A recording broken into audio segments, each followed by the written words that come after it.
So you know the brand Xerjoff, right?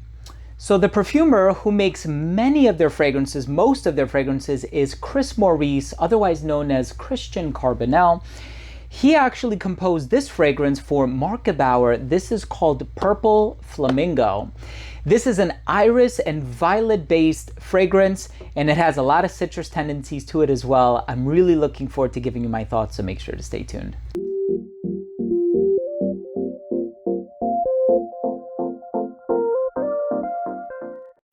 Now, before I begin today's episode and I give you my thoughts on Purple Flamingo by Marc Gebauer, this is a brand new release as far as I'm concerned. I just heard about it.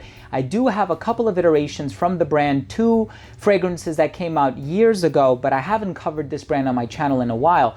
I want to start the video off first by saying that if you're a fan of fragrance-related content, and of course if you love smelling your best, hit subscribe, hit the bell, and give this video a thumbs up for the YouTube algorithm. It would really mean a lot to me. So if you're a fan of violet, if you're a fan of iris, if you're a fan of orange blossom, sandalwood, there's a touch of rose in here as well. You have some citric elements in the opening, a touch of grapefruit if I'm remembering correctly. And I personally get like this smooth, creamy sandalwood undercurrent. I don't know if it's necessarily listed in the note breakdown, but this fragrance is an exceptional floral fragrance, and it has that starchy quality, that clean quality on account of the iris without necessarily smelling like lipstick. I'll talk to you about the smell in just a second. Let's start things off with a quick look at the presentation.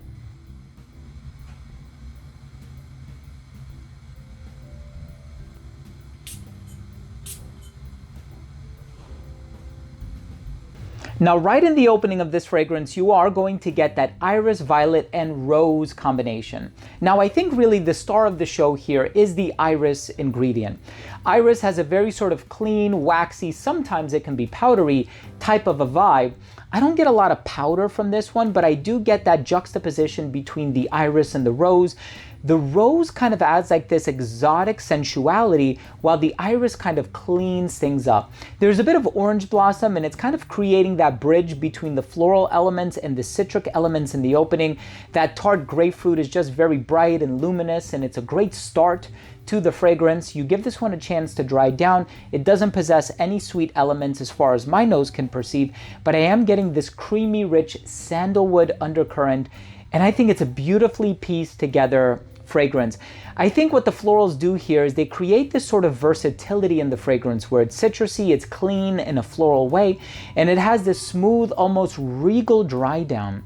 So what I enjoy about this one is you can dress it up, you can dress it down, you can wear this one, in a formal setting, or if you're running errands or you're gonna do something casually, you can wear it for that as well. As far as the seasons are concerned, I think there's some flexibility here as well. The florals always put me in the mindset of like the springtime, but I think this fragrance performs well enough, which is really no surprise because the perfumer knows how to create some really long-lasting fragrances. Chris Maurice is phenomenal at that.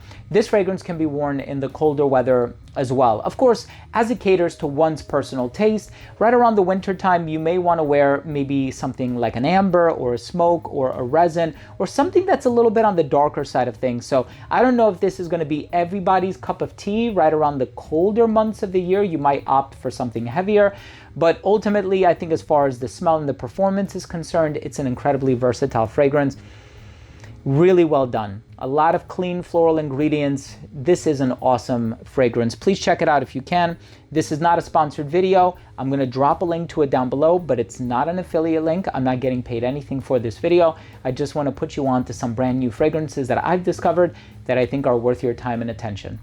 Let's go ahead and finish things off with my overall assessment. So first up, in terms of the uniqueness and the overall smell, as far as I'm concerned, this is a unique fragrance. Even when trying to compare it to other iris or rose fragrances, there's really no exact match. Longevity on this one is about 8 hours on skin, 8 to 10 hours, depending on your skin chemistry.